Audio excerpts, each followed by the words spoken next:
Hello, and welcome back to Reverse 1999. So, last time we ended up with the assassination of the German colonel, and everything just basically went to shit. I don't think the peace talks are gonna work very much right now. And right now we're gonna see, oh my god, what's her name? Oh my god, I keep forgetting. Hold on. I see. Sentinel.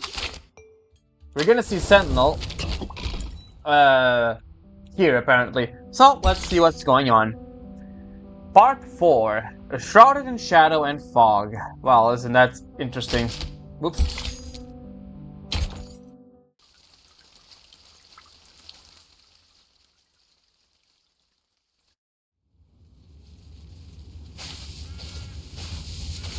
Having parted ways with the curious grave digger, the knight continues back to the Foundation safe zone.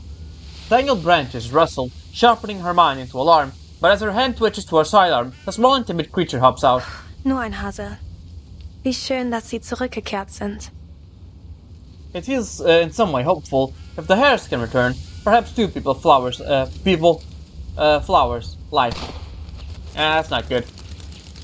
The sound is unmistakable, and yet she questions herself. Was that a gunshot? She drops low, seeking the source, scanning, placing the From sound. the safe zone. Battle-honed senses strain to pick up the smallest detail. Oh no, that's bad. The abrupt alert tone startles her upright and out of cover. No ID. But it has to have come from someone in the Foundation. She hits the connection button. Right. Who are you? No time to explain. Just listen. Colonel Hirschfelder was just assassinated getting into his car right after the parley. The shot went clean through his neck, severed the carotid artery. The Colonel's dead? Yeah. But the important thing is that the shot came from the forest, somewhere near your location. How do you know where I am? Just take cover. I'll call again when it's safe. Who on earth are... And it's disconnected. The call is cut. Marcius switches the device to silent and tucks it away, stunned. The Colonel dead. There isn't much hope for the peace talks. Yeah. She repeats the message under her breath, her mouth dry. Don't worry about that now. The sniper may still be here. In the tree, probably. She siphons the shock into willpower. The Order's training has taught her how to manipulate her emotions, controlling them right down to the flow of hormones. They're also taught how not to sit and wait for death. All I have is this pistol. Still, a bullet is a bullet. I'll just need to get close. Retrieving her weapon, she weaves statically between thick tree trunks and dense shrubs that offer concealment, itching her way back to Monpa.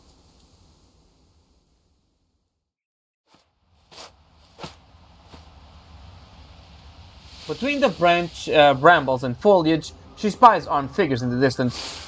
Over there. Who's there? Evidently, she has been spotted too. Oh, that's not good. On instinct, she slumps downwards, and a bullet scrapes a long gash across her metal armor. Small caliber.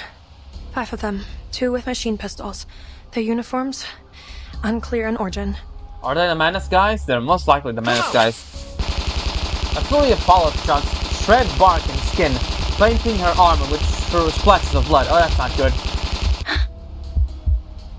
But she leans on her training, slowing her heartbeat to limit her bleeding and maintaining focus. God damn, she didn't teach her to do that? Need to leave one alive. Now, to get a little closer.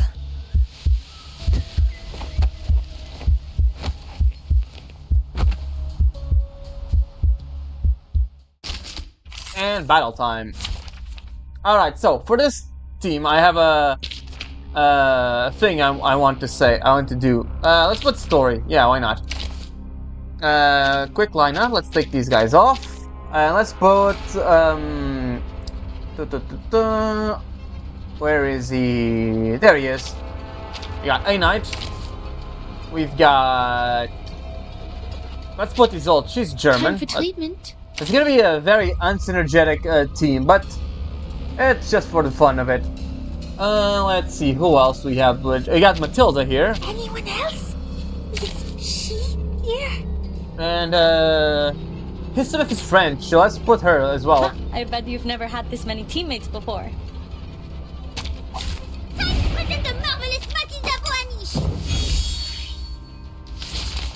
It's not particularly hard, this battle, so I think it should be fine. Snipers.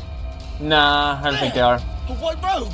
It looks like a medic? She's alone! Take her out!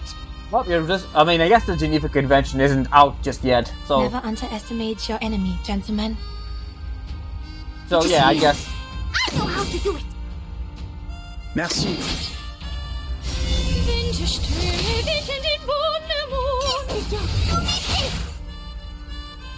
Never hesitate.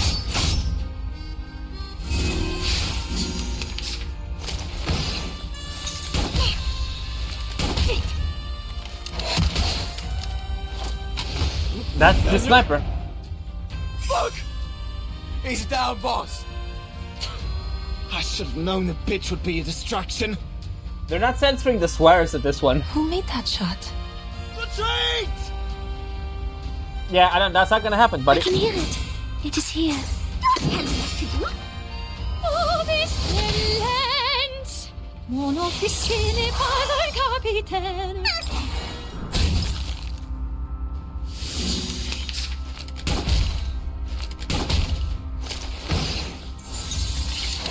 Another shot, another shot. Yeah, we won either way, so that's pretty good. Bravo. I know how to do it. I can hear it.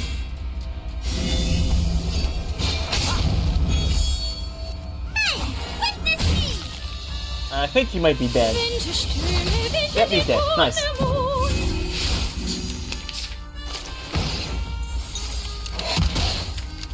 Another one down. Alright, Lo, let's go. What a tragedy. I can hear it. Your fate is doomed! Soffoca il sangue! Soffoca il sangue! Yep, they're dead. The impromptu should be enough to kill. There we go. Considering someone's physical condition, the investiture can be simplified.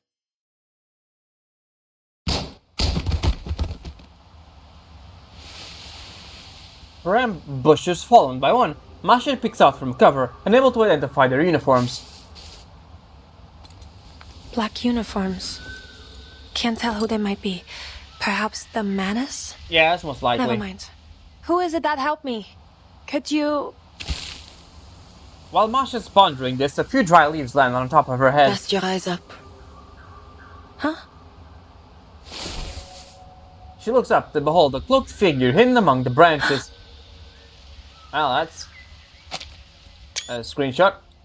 Her rescuer bears a rifle, heavy caliber, skull with distinct markings, the weapons of a sniper. The weapon is of a sniper. A dangerous inference is drawn in her mind, yet Masha begins tentatively. Was it you who shot these men? Do you know who they are?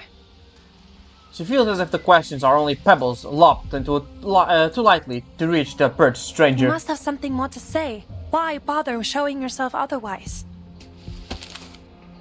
Tell me, what is it that the Foundation concerns itself with here? That's no secret. We're working on a parley to end this war. But one of the representatives has just been assassinated. These soldiers dressed in black could be our culprits. No. They were sent forth to protect Hirschfelder, though they tarried too late. Wait, you know Hirschfelder? Do you have any idea who shot him? Her, yeah. I did. Yeah, figured. You. And... okay, she was just aura farming there. I did, and then just Batman disappears. Accurate smoke sings her eyes. Why? Blinding her vision.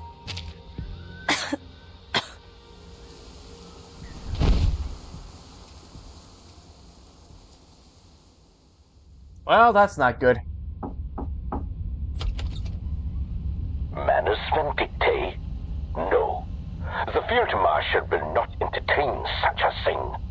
You've simply conjured up some invisible enemy to achieve your goals. We we can conclude only this. That our enemy agreeing to this parley was only a ruse, and that the assassination of our colonel was meant to sow fear in our ranks. Truce is just off the table at this point. We will not yield to such a contemptible tactic. They have chosen war, and we will answer in kind. The line is cut abruptly, leaving no room for negotiation. Confusion and tension ripple through the office, simmering like a pot ready to boil. The assassination in Pompeii has been a serious blow to our global efforts. Many nations have withdrawn from our peace talks in response. Makes sense, right? Did we lose anyone? No. Our investigators on the scene confirmed they heard just a single gunshot at the time. We do have a confirmed sighting of the shooter. Yes, I heard. Yet they didn't fire on her. Which means our shooter isn't likely to be with the Manus. Yeah, okay, so the Marshal's still alive. The Chief of Staff nods in agreement. They then lays out the situation at hand. The Hawks have reacted strongly to this incident. They're calling for the Foundation to enter a state of war readiness again. You know what this is giving me? This is giving me Chapter 4 vibes. The internal politics of the Foundation. And I do love that chapter, so this is going to be interesting. Iron Knight gave quite a speech at our last meeting. It's clear the moderates are wavering over to his side. The Vice President sets a chess piece on the desk and flicks it. It rolls into a slow arc. True, but there are still things we can do to maintain the balance. We must consider violence our last resort. It's also interesting that Constantine and Z are working together in this one. Send a special unit to Pompeii. I need to figure out what really happened. Well, looks like Verton's going to war. Reezer is on a mission at the Eastern Front. They won't be back in contact for several days. There are 3 squads presently available for deployment. Codenames Metaphor, Almond, and Minerva. But I don't believe any of them are suitable for this mission. We're left with only one option. The newly founded 12. I guess that one. That's Craeus's team. I'm sure he'd be eager to buff up his resume with this mission. He's eager to prove himself. All the members of the 12 used to work for Craeus at the Visuals Bureau. Their experience could be useful for this mission. Many of the arcane crime cases they cracked involved the Manus. I understand he's been seen in the company of several prominent Hawks. He even spoke with Aranai several times. Are you suggesting his policy leanings could pose a problem? On the contrary, he'll make a fine choice, precisely because his appearance at the front line will calm the Hawks' nerves. Yeah, that makes sense. Understood. Tell Craeus he and his team will set off in 2 hours. Alright. Guess we'll be following Craeus at this point. Huh.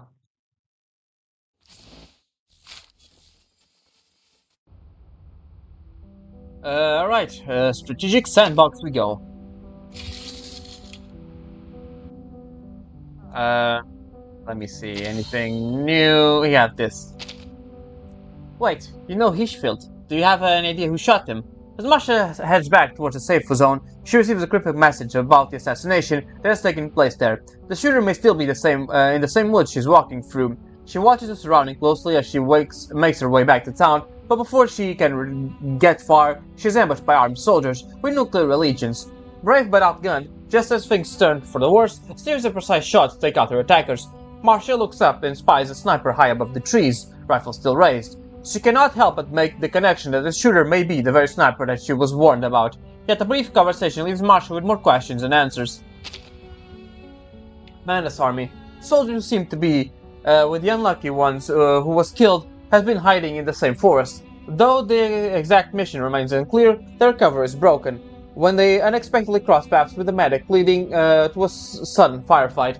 Although they are equipped with SMGs, what gives them an edge in firepower, their tendency to only watch what's directly ahead makes them easy targets for a sniper. Foundation. The assassination on Mompa has made a serious blow to the Foundation's global efforts. Many nations have withdrawn from the peace talks in response. Inside the Foundation, the Hawks are now calling for increased military preparedness to confront Menace Vindicta through force if necessary. To get to the bottom of the crisis, and on the investigation is essential in order to gather key information. This critical task has been entrusted to Kraos and the highly skilled members of 12. Alright. Right, it's hidden here, but we have something here. Oh, you. Oh my god, what's her name? Eternity. Given the threat posed by Menace Vindicta, the front urgently needs arcane items capable of countering them. We hope we can put aside our differences and work together again. We'll arrange to deliver the payment to your designated location in the coming days. To the Ageless Merchant. Eternity or Tenant, of course Tenant's here.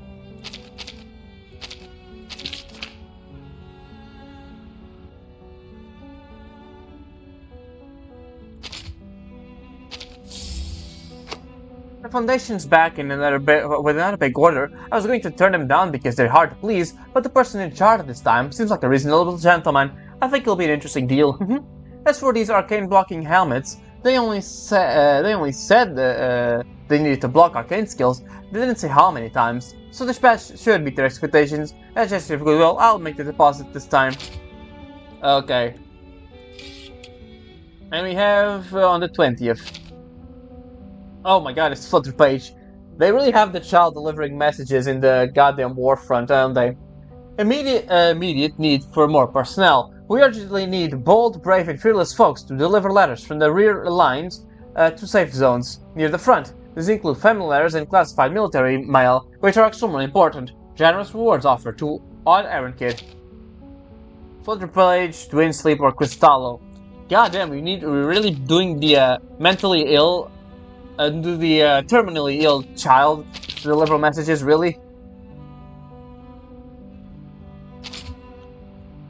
The Foundation and child labor is really something. This job's kinda hard, but also not that hard. Just like walking the streets of East London. I can hide in the bushes and dodge bad guys, or climb the rooftops to avoid wild beasts. I need a bigger backpack. A really, really big backpack, because I got to carry lots and lots of letters. I suppose to take them to a place called Safe Zone? Will there be a big car to take me there? Then at least I can take a nap on the way. Horrorpedia, huh? The situation in the front is grim, but to develop countermeasures and present these records for the future, we need someone to organize and archive current footage. We recommend close cooperation with the war photographers in the front line. Horrorpedia, of course Click would be here. Yeah, honestly, these characters all make sense, really. Horrorpedia, not that much, but Onion and Click makes sense. Maybe I should just stop joking about being an obsessive nerd, because they're starting treating me like one. Isn't organizing files something for the office clerks to do? Why'd they give it to me? Oh, I get it. It's just because they can't handle all the bloody gruesome stuff. Makes sense. Logical job assignment. Now I'm actually looking forward to seeing what that ghostly guy can do. That means Click. I heard Razor Squad's been reassigned to the Eastern Front. They won't be coming to the West anytime soon. Doesn't matter if they come back or not. They're just a squad of humans. What can they do in a situation like this? Watch your mouth. Razor Squad's a private foundation. If you ask me, we should be thinking about who's gonna replace them. Speaking of which, sounds like Madame Z's planning to send Mr. Kraos' squad to the Western Front. Oh, that shady 12 squad, huh? Interesting. I got nothing else. Alright, off to... Farewell to Arms achievement has been unlocked, okay. Time to part 5. Chrysanthemum. Hollow brass tubes stacked into mountains beyond counting. That's a bunch of guys there.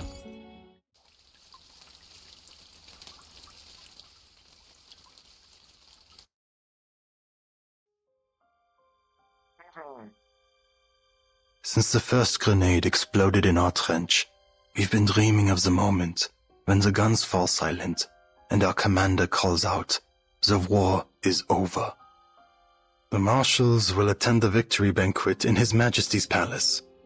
The officers will pin shiny medals on their chests, and we will get to go home.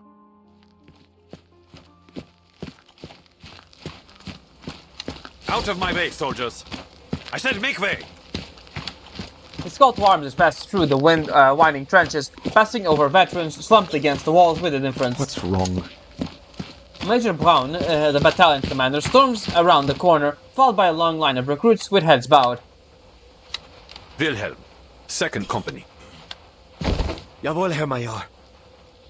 Wilhelm straightens up, meeting the eyes of his commander.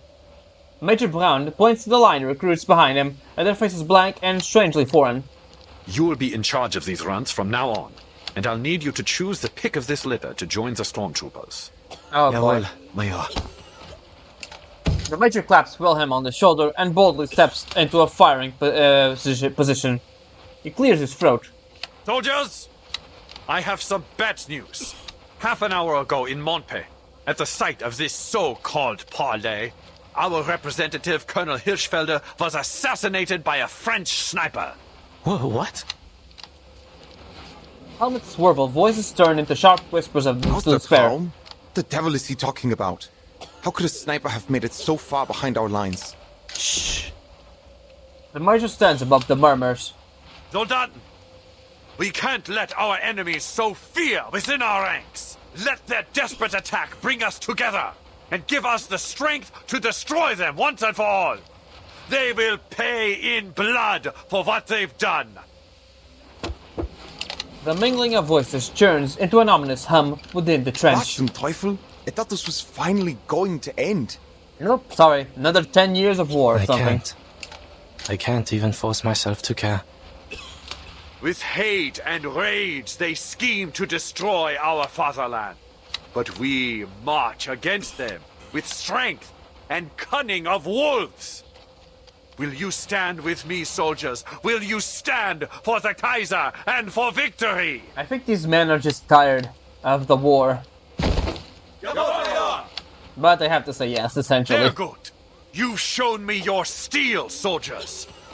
You are the pride of the fatherland. Victory lies ahead, ready for the taking. Now take up your rifle and get back to your positions. With his impromptu speech over, he drops down to the firing platform and leads a further cadre down the line. Second Company's new recruits towed bags so heavy they looked liable to sink into the mud. The company's vets closing to offer relief. Ach, Frontischwein, what's that you're holding? You got a fresh tin? Eisencow? Sausages? Their questions slide off the recruits, slipping down through the cracks in their boards at their feet. Some glance up from under the oversized helmets, hide their eyes locking with the tattered vets. God! Did you see the way they looked at us? It was like there was nothing behind their eyes. Erich, did you notice? I don't think they understood a word you said. What, are they foreigners or something like that? Shameful. Eric throws a hand in the air, shaking his head as he walks off. But Wilhelm musters up the sense of obligation as company commander, patting in the recruit's helmet enthusiastically. Come on, boys, follow me. I'll show you to your dugout. Mind the gaps on the duckboards. Herr Hauptmann, perhaps first we should drill them on keeping their heads down and avoiding artillery. Remember how many comrades we lost in our first days? Not now. First we need to... And of course, artillery starts raining down. Oh, is Wilhelm dead? Oh, nope, he's not. But, oh god, everything's on fire. Get in there, move!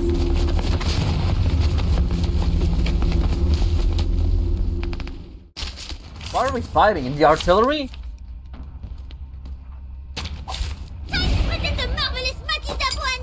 What the hell is this? Move! Got him! Himmel, you're not bulletproof! Watch my hand! I'll tell you where to run, understood?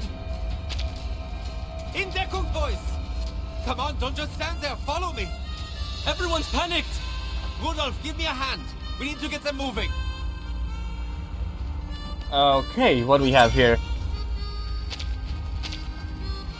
Okay, material crates. Okay. I know how this, I can hear it. Merci.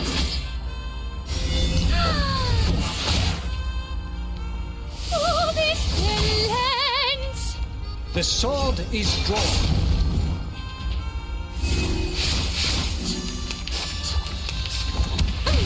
Oh, we need to survive. I'm guessing that's the thing we need to do. Don't tell me what to do. It is here. Bravo! Oh, it's switching people. Okay, that's... I'm guessing, you know, it's the guy in the middle. The sword is drawn.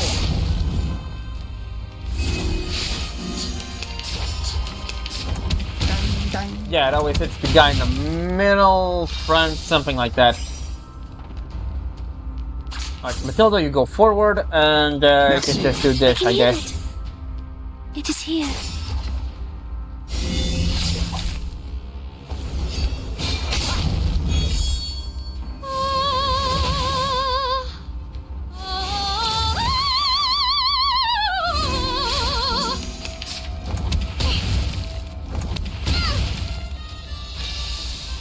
Okay, no, we can actually see. Okay, I'm guessing this is where the things were gonna hit. So, Matilda, get out of the way.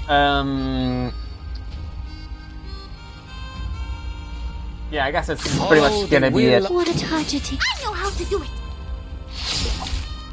His trumpets sound. The judgment day has come. Soffoca il sangue. Soffoca il sangue.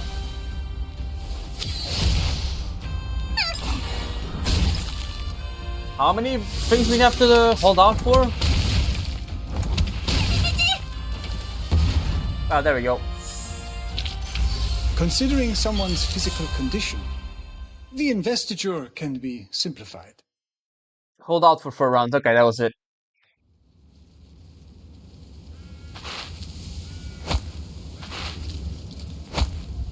Well, back to Charon, I guess. Another body slumps to the ground. A shovel bites into the earth beside it. The sounds of artillery rumbles through the woods like a distant storm. It seems peace lies beyond our grasp. He crouches and brushes aside some caked mud from half-rotten arm. He doesn't notice or pays any heed to the soft scrap of metal ascending up the hill. Charon! His hand goes still, then he rises. He lingers wordlessly on the face that greets him. You don't remember who I am? Your presence is familiar, but faces and names come slowly. There are so many memories here. It can be difficult to tell what is from what was. I'll wait a little longer next time. Marcia turns her eyes to a stone monument, placed at the base of the hill.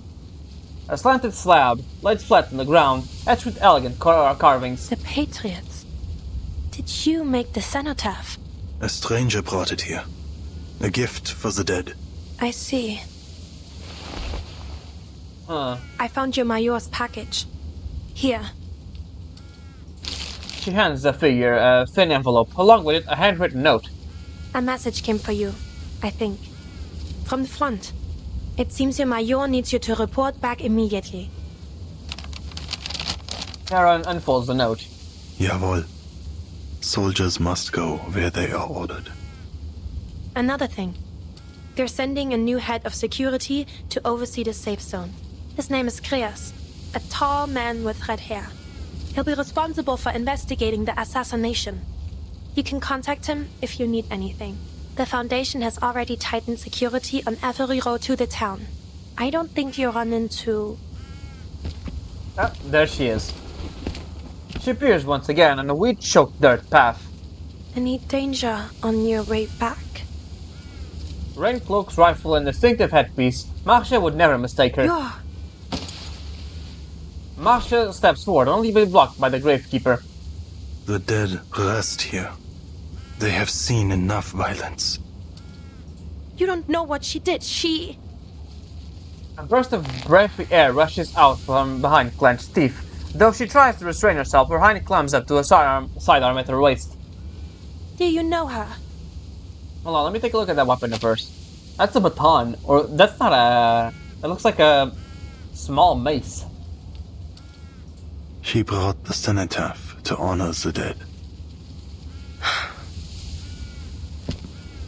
The stranger walks to the monument, standing perfectly still before it and paying no heed to either of them. She pulls a single white, wild, oh, it's a flower, chrysanthemum, from her cloak. Her stone-like skin stands out against her soft petals. Ihre Haut. Sie sieht so aus, als wäre sie aus Stein. Und dieser Kopfschmuck. Ich glaube, ich habe ihn schon einmal gesehen. She's a gargoyle. Könnte es sein, dass du... Then a soft rumble, grumbling, chanting, even without hearing the words. She understands what it is. Prayer. La coquille brisée est abandonnée. Mettons fin à la pénitence, sans fin. Que vos âmes traversent les arches, du sombre vers la paix. Que votre chemin soit libre de l'œil rouge, tandis que vous aspirez au paradis. The white flower is left in the floor of the stone, the foot of the stone. She pauses in thought, then traces a strange shape in the air. The ritual is over. The mourner turns to meet Marcia's guarded eyes. We meet again, young chevalier. Is that going to be the end of the chapter? It is indeed. Interesting. I am quite interested in what she's doing then. What the type of character is. Alright, what else? Cloak and statue. In times of war, unreliable information spreads faster than truth, making it impossible to separate fact from fiction. Have you heard about the Sentinel? I saw her that night, before anyone could react. Old Noah was already down. The shot was unbelievable. Did you get a look at her? It was too dark to see much, but a figure wearing a cloak. I'm almost certain she was carrying a Libel rifle. She's probably on our side. I won't be so sure. They said she's the one who took out General Matis 2 weeks ago. Could be someone playing both sides. Either way, having that warmonger going is good for us. Ow, that hurts. Bear with it, I'm almost finished.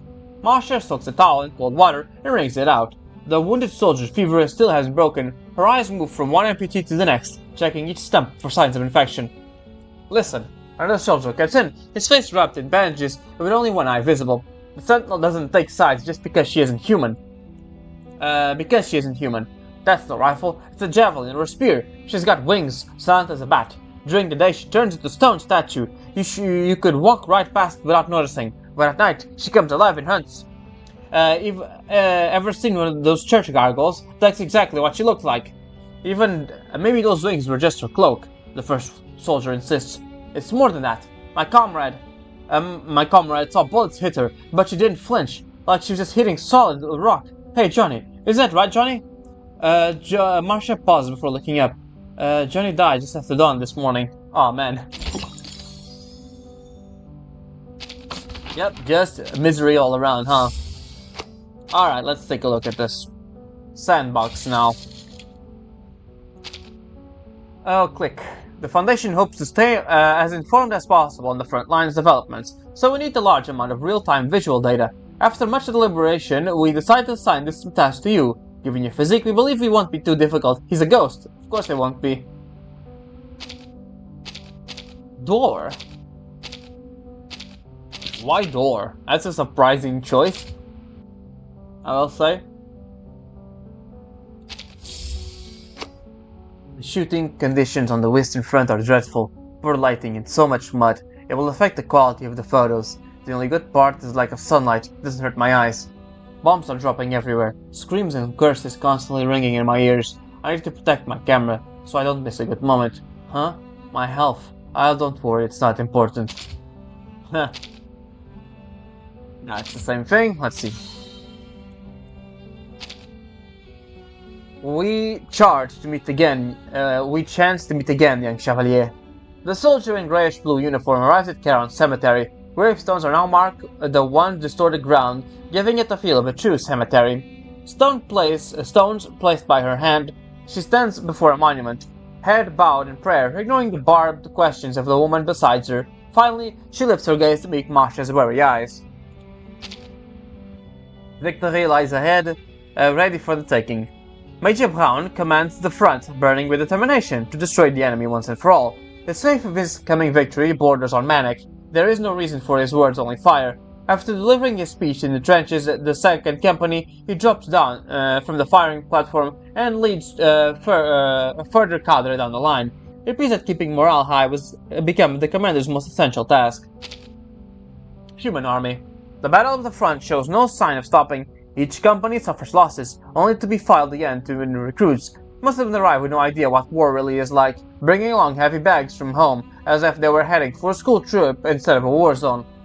When training begins the moment they arrive, they'll have to learn how to live in the trenches, how to communicate under fire, and most importantly how to reorganize the different types of artillery using only sound. Soon, enemy shells begin to hit their position. These recruits have no shortage of chance to learn, but likely won't stay the same way for long. Yep. Goddamn. Alright, let's go for part 6. The push for peace.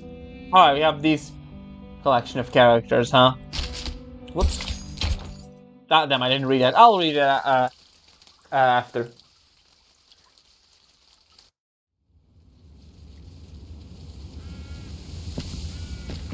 The stranger studies Marcia again. He that is slow to anger is better than the mighty, and he that ruleth his spirit than he that taketh a city. Pardon? You possess remarkable self-control, a trait seldom seen. A hint of approval, odd and unspoken, leaves Marcia unsure how to react. My thanks. But I have a question. As I have one for you. Why did you kill the Colonel? Answer me likewise. Why did you protect him? Marcia gestures towards the slope, the row of crude headstones filling the ridge. But trying to end the war. And I, as well. Only different methods You of seem to doing mourn though. the dead, but you don't realize how far you've set us back? We were nearing a ceasefire. I'm afraid you really weren't. Petals from pale flowers tumble into the dry wind. Sentinel leans forward, gently shielding the flowers from the wind with her cloak. 6 years and the war rages still. Do you think ending bloodshed is as simple as to say, 'tis done? Have you any mind of the mission the Foundation pursues here? We know it won't be simple. Yet each side was open to negotiation. That's why they sent... I'm guessing this is like a microcosm between the hawks and the doves, huh? Sentinel is the hawk, and Marcia is the dove, in this case. The chuckle is wry and dark. You placed false hope on Hirschfelder. You invited a wolf into a bed of lambs. You think his death to be the spark of a reignited war. But even if I had stayed my hand from him, your plans would have been for naught. Right, was he a Manus spy? The Manus scheme, and the wicked prosper. Manus Vindicte. You know of their plans? Then you're claiming that Hirschfelder was a Manus? She lets her question linger long enough to feel unanswered. Then the sniper begins. He is not one of those devils. He is only one tool of many. Ah, okay, I see. The Manus offer the gifts of Mammon and Asmodeus. Greed and destruction. Hirschfelder was tempted by their technologies and became a willing servant in their schemes. Yeah, because they were using SMGs in World War One. Yeah, that's something I didn't pick up on. Yeah, but yeah, basically in World War One there were only like single action, like with the guns that shot one at a time, right? A drum rises from the horizon. The sound of this is artillery drumming, throbbing like a heartbeat of a wounded beast. She raised her second finger. But others serve them unknowing, affected by an arcane skill which clouds their eyes in red mists, driven to blood and glory as a starving dog is to the hunt. Her eyes shift to the stiff outline of a soldier she knows as Charon. Your commander, Eberhard Braun, bears that mist. Yep, I figured. They were talking about him having red eyes or something like that. Or eyes red. It takes a moment for the words to find some impact. Then he speaks again. There seems to be some change in his voice. Then will you see that death comes to him, as you did Hirschfelder? That is not yet certain. I do not kill without purpose. Charon does not seem to find a reply, his mask concealing any trace of emotion. What you just said about the Manus, Can you confirm any of it? The Foundation could make use of any intelligence you have. We may be able to save these peace talks, but we will need proof. All is vain. There is nothing new under the sun. When I told my commander about the menace, all I received for my effort was scorn. Their eyes were not satisfied with seeing, nor their ears with hearing. Kings and generals yet still turn a blind eye to the suffering. If they had a shred of the light of God within them, they would never have pursued this war. Yeah. As for the Foundation, that which is crooked cannot be made straight, and what is wanting cannot be numbered. I have no faith in them. Looks away. Pull your cloak tighter. That is all I have to say. Spare him. Oh. Charon speaks, the change of his voice now more acute, more vivid, more personal. Eberhard Braun, I need you to spare his life. Oh. Neither mercy nor vengeance is mine to give.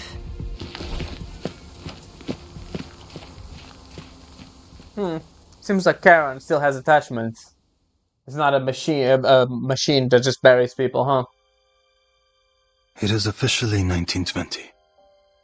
I wonder at other people's impressions of this war. From what I've seen, there are two contrasting views, though in various forms. One of heroism, and the other, sadness. There is one truth which I have found bridges both of these visions. Despite how cruel it may sound, this war is the prelude of a new era. I have to believe that, because if this death and destruction so unparalleled in history does not herald change, then there is no hope for humanity.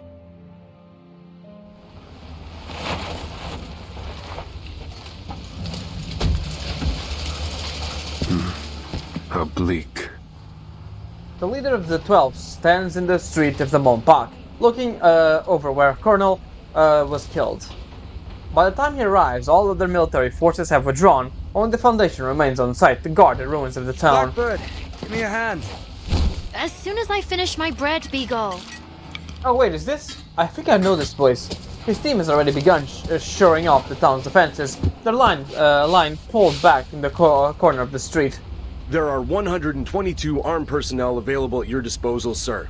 23 of them are Arcanists. I've brought you their profiles. He takes the personnel files from the security staff member, eyes shifting towards the makeshift HQ, flying the Foundation flag. Right then. I'll read through these. Now get back to your position. I need eyes on our command post. Yes, sir. The staff members walks away, and in the same moment, a curious armored field medic approaches. Marsha, is it? You recognize me, Mr. Krias? I read your report on my way here. You're the one that encountered our sniper. Twice now, I hear. Correct. I have some additional details about my encounters. The first is that I appear to have been followed out into the forest the first time. I was warned on my device just after the shooting. Never mind that. What about the other thing? That doesn't concern you? Yeah, Fine. because he chose the order. The other thing is that I have reason to believe our sniper is a gargoyle. Yeah, it doesn't concern him because he actually gave the order. It's kind of funny. A gargoyle? Yep. There are records of gargoyles participating in this war as part of arcane skill response units. They're able to petrify their bodies at will, making them immune to small caliber arms. And I believe they're able to render themselves undetectable. Sounds as if you've fought them before. The assumption pierces her more clearly than any bullet, but she forces the emotions down, giving an answer as truthful as she can bear. You could say that. It would go far to explain how she managed to enter Morpay without being noticed. I'll have to ask HQ to send us a counter-arcanum device. She shot the Colonel, but then slipped out, leaving our own agents unharmed. We can't be sure of anything, but we can't rule out that she may possess reliable intel about the Manus. Rushed footsteps interrupt Grey's thoughts. Mr. Caius? Oh, hello. You have a really detailed portrait. The newcomer is obvious out of place. The sort of well-dressed and usually comes with fanfare. I'm Herr Georg Kramer from the Interfactional Committee. I've come on behalf of the Reichstag to start another round of negotiation with the Foundation. Didn't you get the message? The parley has been cancelled, Herr Kramer. Seems there's no more room for negotiations. My job now is to investigate the possible involvement of Manus Vindictae. The visitor steps forward. Though he lowers his voice, a trace of urgency and excitement leaks through. Precisely what I'm here for, sir. We received a warning from the Foundations that Manus Vindictae has infiltrated our armed forces and is attempting to usurp our rightful authority. I am worried this may be true. I do not intend to lie, sir. Germany lies on the verge of total collapse. Both politically and rationally speaking, we have no reason to continue this war. Yep. Yeah, we're pretty much dead in the water at the very late stages of the war. Yet it seems our army command is out of control. They are determined to drive this war to its bitter end, regardless of the misery and death they are causing. And I have reason to believe the Manus are behind it. I take it Army Command is not aware of your visit then, Herr Kramer. The observation is sharp and to the point and quite obviously correct. Perhaps to reassert some authority, the man aches his shoulders back, adopting an almost regal pose. I represent the majority of the Reichstag, sir, as well as the office of the Imperial Chancellor. We are united now. All we need is some hard evidence. If it can be proven to His Imperial Majesty and to the Reichskanzler that Army Command has been infiltrated by this Manus cult, I am certain we will have the authority to end this. So, you're asking me to share the results of my investigation to root out the rotten apples in your army? A bit, yeah. I am, sir. We will do everything we can to restart the parley once we take control. His head bows deeply and seriously. Through the sudden winter wind, tosses his hair and collar out of place. He pulls out a deep breath. And we're willing to reach a ceasefire on certain conditions. I assure you, I'm not just saying this because of my stance. For the sake of my country and its people, this war must be stopped. Alright, we have someone at least wants to end the war. So yeah, it seems like, from what I understand what Sentinel is saying, some people are being controlled by Manus, arcane skills, right? Being controlled to be more manic, to be more, wanting to continue the war or something like that. Alright, we have a new encounter. An ominous boom of artillery rolls again behind the horizon. Once again, we can't tell who's attacking or defending, and we never know whether a stray shell will fall on our heads and blow out the whole place to bits. The war is miles away, but I heard the chaos of gunfire. Sounds like they're right here in my ear. Kinda hungry. I think I'll get some hot onion soup. From 12 Squad. Innumerable radio signals are transmitted from the front every day, but due to technological limitations of the era, we're unable to receive all of them. We request you lend your talents to help us receive as many as you can, especially in the distress calls from soldiers to a certain radio. Yep.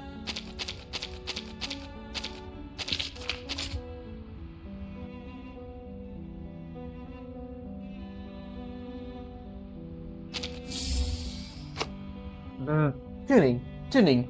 There are many message signals at the front. I need more time to sort and receive them, but I'll do my best. Also, please promise me that I won't be trying to boost my reception by trying to swap my batteries. I only makes things worse. Remember, all these tasks should be handled with patience. Right.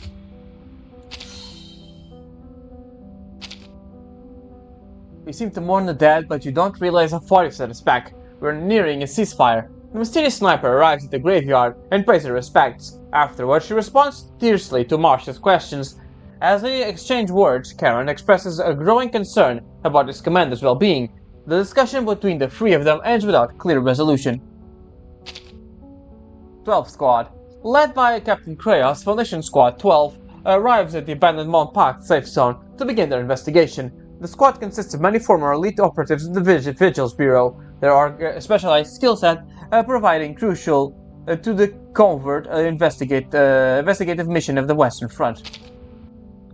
So you asking me to share the results of my investigation to root out the rotten apples of your army. With authorization granted by the Foundation, the 12 proceed into the abandoned Mont Park safe zone to carry out their investigation. Although most of them valuable assets have already been returned, they are still able to reconstruct several crucial clues from what remains. During this time, the field medic Marcia meets with Kreas and passes along information regarding the mysterious informant and the presence of the gargoyle sniper. These revelations significantly narrow down their search for the assassin's identity. At the same time, George, a representative from the Interfractional Committee, arrives secretly just beyond the boundaries of the active search zone. In a private exchange with Kreos, his voice is concerned about the growing control of the Manus Vindictae over the military, hoping to pave the way to the upcoming peace talks. George asks for Kreos to assess assistance in uncovering credible proof to link Manus to direct involvement in armed forces. Alright, so you have time for one more. So let's go. Oh wait, let me take a look at what this one said. Inside the briefcase lies irrefutable evidence that the peace is possible. Under the veil. We're back into front, at the war front. Bullets spare neither the kind nor the cruel. They are caught in the same tragic fate.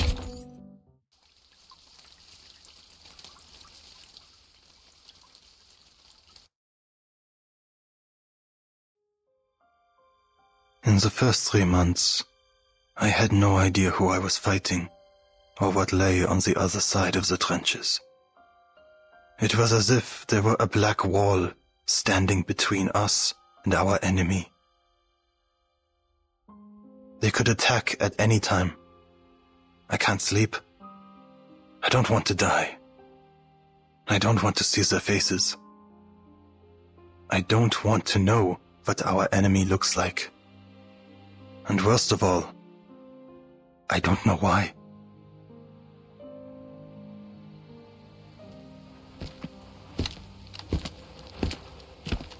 By the time Charon returns to the trenches, the most recent bombardment has already ended. The trenches can never really be called calm, but the rattle of machine guns and the crack of rifles slow and faint in the background.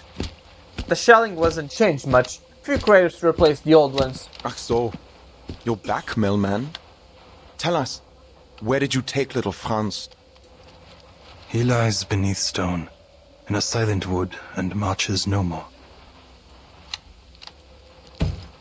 Eirik grunts out a reply. He's standing on Franz's boots, freshly shined. Huh. I bet Herr Wille you take the opportunity to keep walking and never come back. Lucky me. Where is he? He's dead. I guess you'll call me Herr Hauptmann now. Ah. Yeah, I figured he will be dead. Eirik casts his eyes over a new crater decorating their trench. Caught a shell. Just like that. Eirik faces fails, then runs flushed red, throbbing veins straining out along his forehead. Lucky me. And lucky him. That Schweinhund. He rushes out to Charon, grabbing him by the collar. Oh boy. Stirbt. Und wem soll ich jetzt meinen verdammten Sold geben? Warum bist du überhaupt zurückgekommen? Wir haben schon genug Geister in diesem verdammten Schutzgraben. He's just cracking. Eirik pulls Charon and tosses him against the trench wall. Du schlendest hier einfach durch und holst unsere Brüder. Du begräbst sie. Warum? Warum darfst du zurückkehren? Und sie bleiben tot. Willst du uns verhöhnen? Poor guy. Charon slumps but does not fall, making an effort to fight against Eirik's strength. Der Tod verspottet nicht.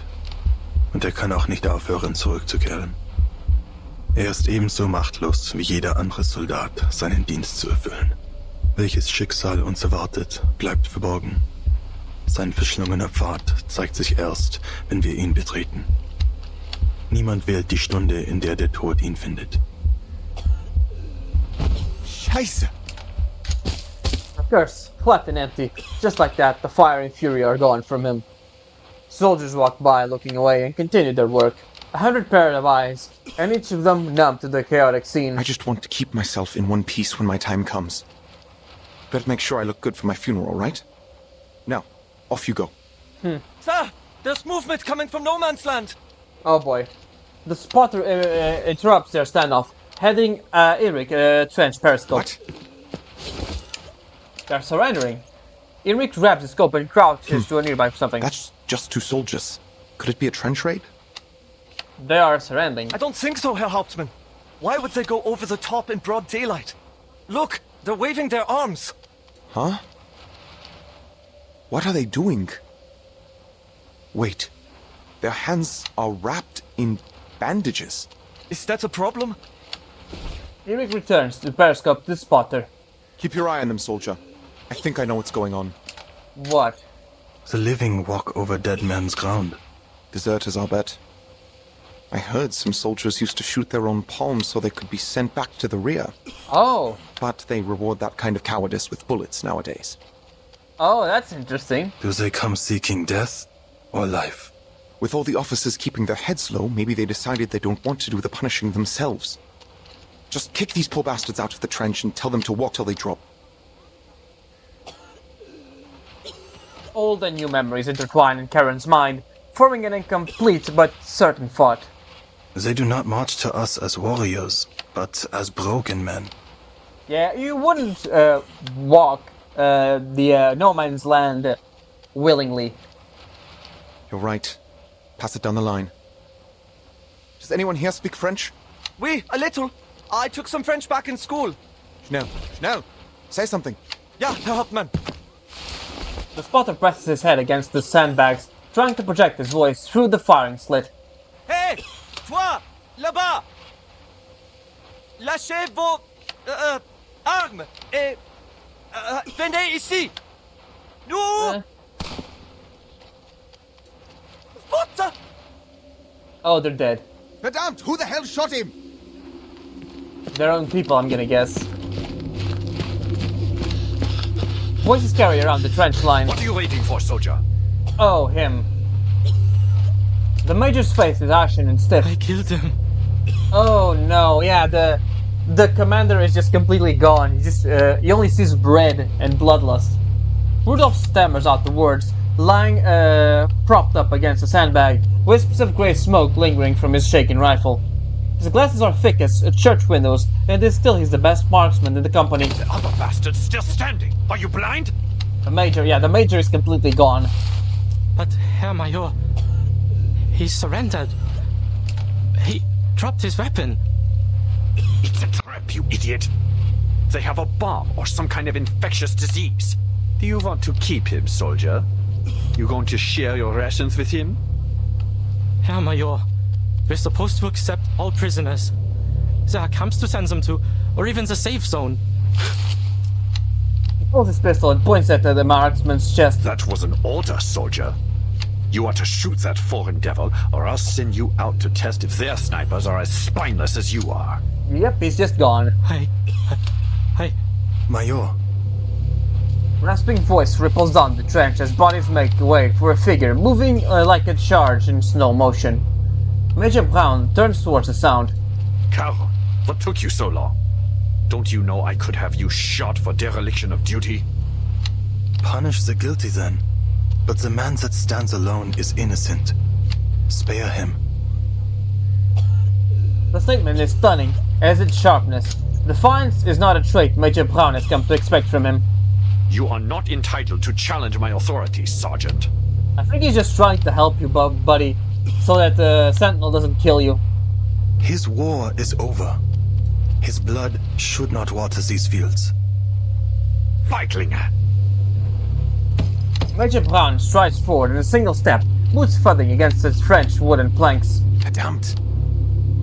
You're just like those foreigners, poisoning the hearts of our youth with feckless sentimentality. Your weakness, this fatalism, is a plague spreading through our ranks. That man over there is a threat to our fatherland, yet you plead for his life. Oh boy. A single unblinding stare sweeps over the gathered soldiers, cowing each man into silence. He's gonna die now, isn't he? I won't let this cowardice ruin our nation. We will keep fighting until no man alive stands against us. Only through their blood and our tireless sacrifice will we grow fearless and retrieve the glory of our birthright. There is no glory for the dead, Eberhard. Only suffering, guilt, and regret for those that remain. No courage is found in the blood of the innocent. Only stains that can never be washed out. Unsinn! I remember you. Major Braun, my old friend, would never say these things.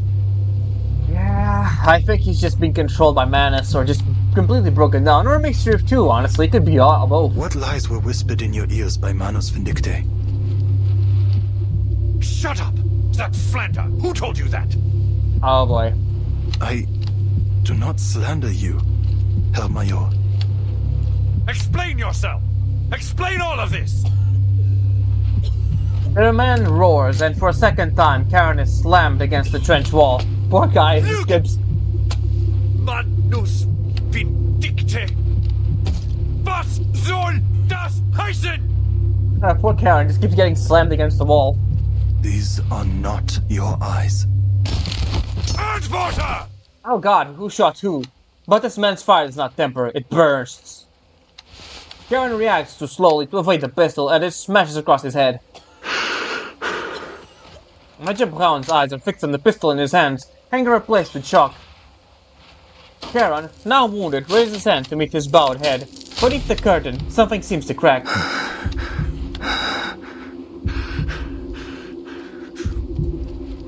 Raise your head, Sergeant. Eberhard. Do not call me that.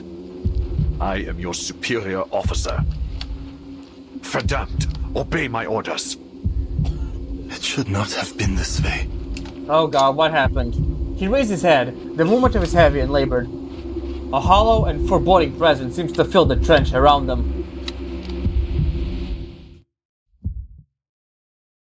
Gott. Im Himmel. This is not a sight fit for the living, Eberhard. Oh, but perhaps you must be reminded. No, your face! Cover it now! Do you remember the fear as bombs exploded by our sides? The pain when our brothers moaned out their last breaths? Have you forgotten? Or have you only hardened your heart? This war is... Sacrifice is necessary for a nation to make progress. Every soldier who has died for the fatherland should feel honored for their sacrifice. You should have been honored, Paul. Jetzt sprechen wir nicht von Opfer. Der Tod ist keine Ehre. Er kennt kein Ritual, keine Tugend. Er ist Leere und nichts. Der Krieg hat uns den Tod zu sehr zur Gewohnheit gemacht. Du, Eberhard, du hast den Respekt vor dem Leben verloren. Ganz gleich, wie dieser Krieg endet. Wir haben bereits verloren. Ich bin dein Vorgesetzter. Du willst mich töten? Dann tu es. Der Tod wird dich nicht retten, mein Freund. Ich hoffe, dass du dich selbst retten kannst. Hell, what the fuck was that? Holy hell. Charon, what the hell are you hiding in that mask? The soldiers hurtled to their side. Major Braun collapses into the ground, his eyes swirl and then go blank, looking up at somewhere at the same time. His face is bone white and stiff as a corpse. Charon kneels over him and closes his eyes, emotion all too familiar to those watching. Scheiße. What the hell just happened? Rudolph peeks from under the crowd, managing to question both timid and brave. Is Major Braun dead?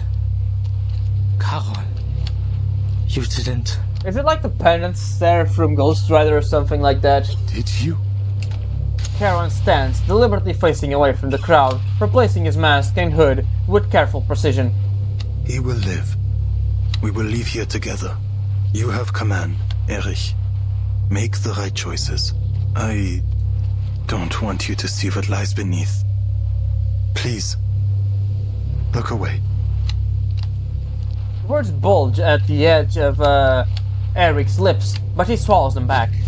All others stand stunned and son as Charon departs with Major Braun in tow. Alright. Someone grab that deserter. I'll search him. Show's over. Move it, soldiers. That poor sap is still waiting. Ausführung. God damn, that was intense. Honestly, I liked Charon as a by his design alone, but god damn, that whole scene was was something else. God damn, I do wonder what the hell happened to him to make that happen. But oh man, all right, let's go see the next one. Look at these boys. They left home with puffed chests and confident smiles on their faces. A mother's rage, huh? Thinking they'd go to the front, pull a few triggers, kill a few enemies, and come back as heroes. But when their feet hit the soil, they turned pacifist, it seems, wounding their own hands rather than their enemies. Their mothers should have begged them to stay, not waved their handkerchiefs to see them off. They had no choice. They made a misjudgment. It is indeed. I don't think. It's a bit of a thing because were they conscripted or they made the choice themselves? But then again, with the society pressure and everything, I really don't think they have much of a choice. All things considered, let's go for it. They had no choice. Really? You think death is the only option? What could possibly be the point in that? Don't tell me you believe there's glory in dying on the battlefield. The thought makes me sick. Look there. At the lifeless body laid flat in the mud. He couldn't even muster the courage to flee. So he bribed a fellow soldier, a man he barely knew, with 3 cigarettes to surrender with him. He died, killed in a moment of pure senseless hatred. And the other lived, saved by a flicker of mercy. Oh, she's talking about the other soldiers, the French soldiers in the trench. Oh man. Where should his mother aim her grief? At the officer who changed his mind just a moment too late? The officer will be pardoned. They'll say he, too, was a victim of this endless, miserable cycle of hatred. So tell me, please tell me, to whom this rage should go, and I will take this kitchen knife and plunge it into their heart. God damn, this one's intense too. This voice is intense too. Makes sense, it's a World War I voice here. Alright, let's see what's this. Leno swiped my rations again. You still have food worth stealing, that's impressive. I was saving it out on purpose, know what I'm supposed to do. Don't worry, we'll get another supply drop in a couple of days. You haven't heard, our logistics depot got hit, there's no more supplies. Let's go steal Leaport's food.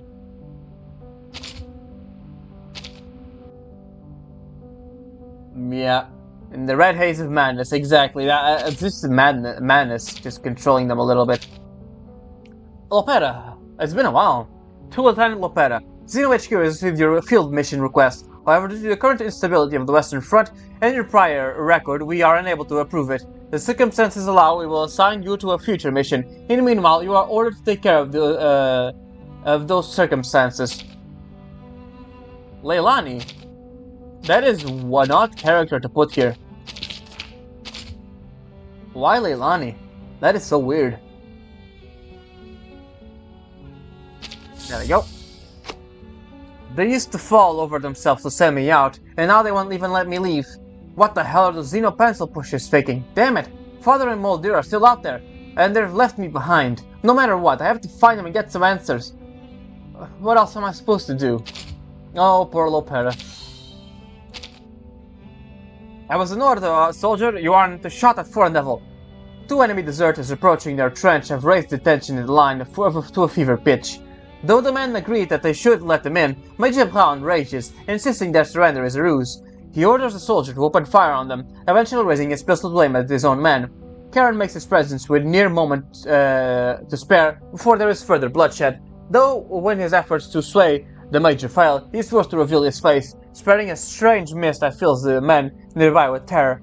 When the mist dissipates, Major Brown lays on the ground unconscious. Though the remaining deserter is brought to safety, the spectacle ends on a somber and bitter note. I don't want you to see what lies beneath. Please look away. Charon returns to the trenches on watch.